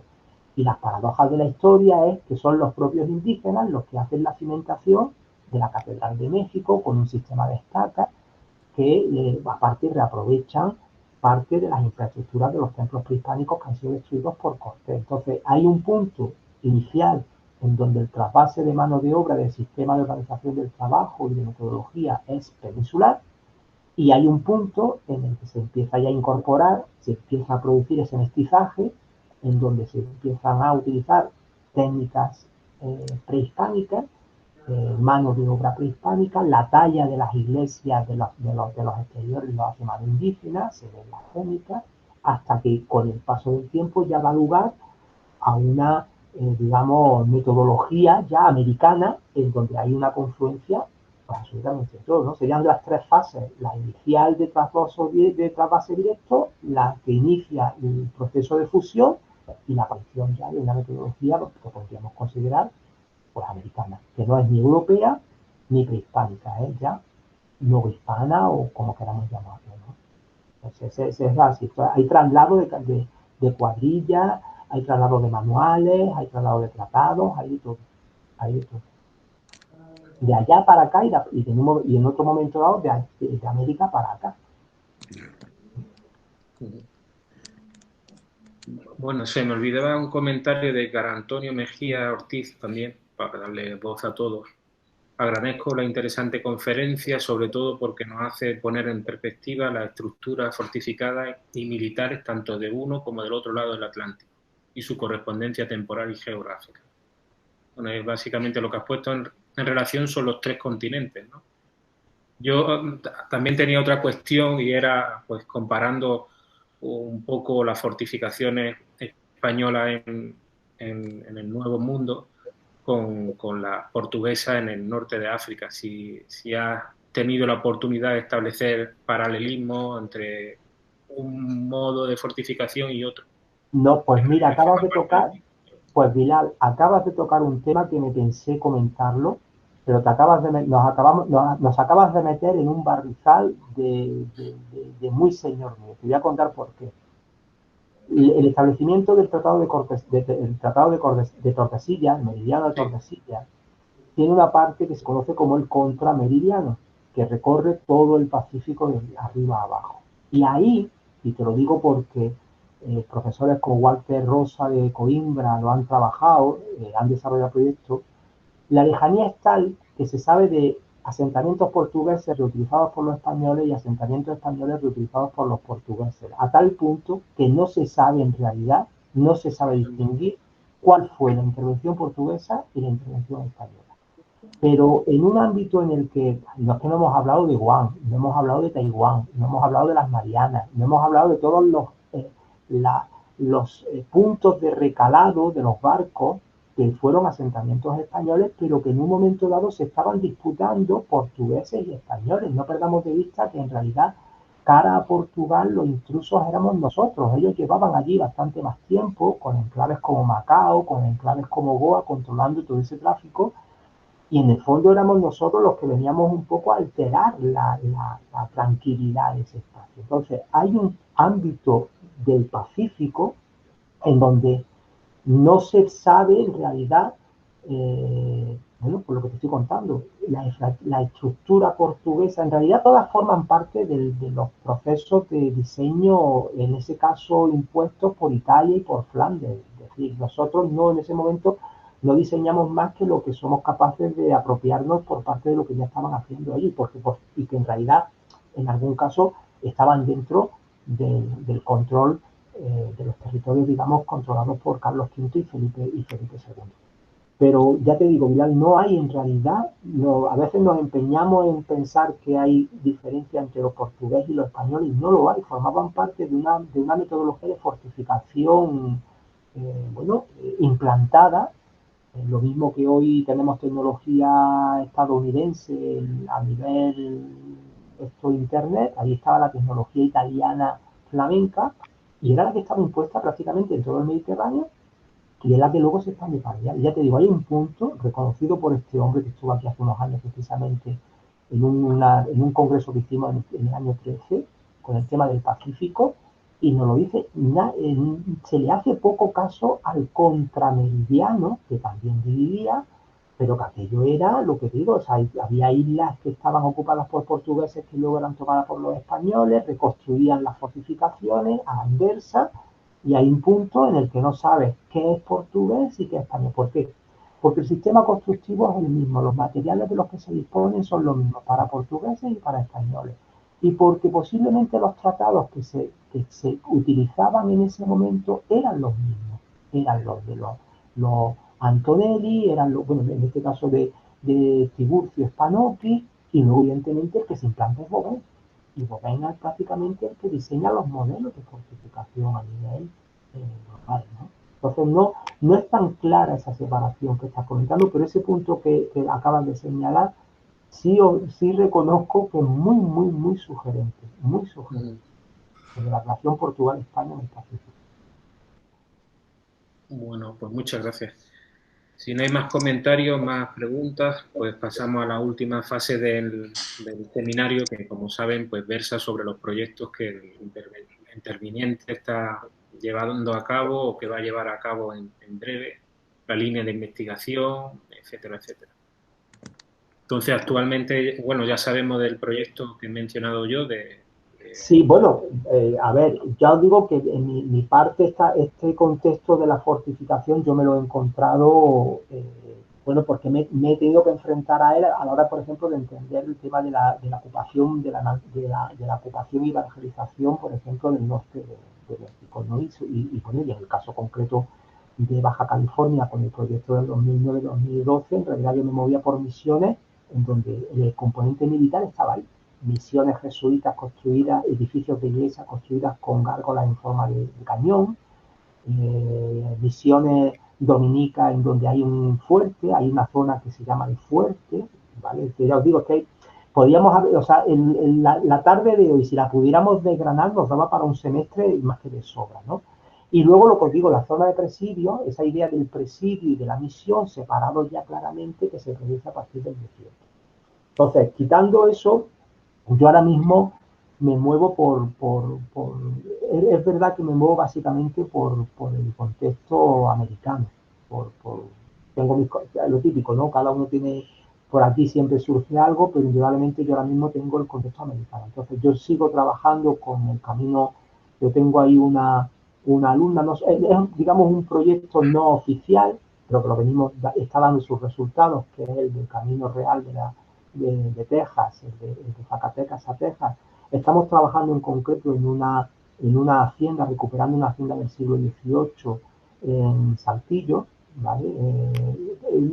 Digamos que me estoy moviendo en muchos casos por un concepto de la recuperación patrimonial con carácter de cooperación, de recuperación, pero también de sensibilización social. Entonces, un caso sería ese.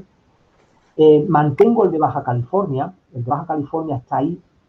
surge, va y viene, entender el poblamiento, entender el papel del sistema jesuítico. Estoy dirigiendo una tesis sobre el tema, en donde está latente, por ejemplo, el carácter militar del sistema jesuítico, ¿vale? Al principio que rigen el funcionamiento y la actuación jesuítica desde un punto de vista militar, y sobre todo a mí me sigue resultando tremendamente sugerente la idea del control del territorio a partir de la explotación de los recursos y de cómo se crean imágenes elocuentes, imágenes evidentes de la nueva época o de la nueva etapa que se instaura, pues, por ejemplo, con la presencia de estos religiosos, y aquí me refiero tanto a los jesuitas como a los franciscanos y a los dominicos. Y ahora, bueno, entre otras, estoy con un proyectito en Perú,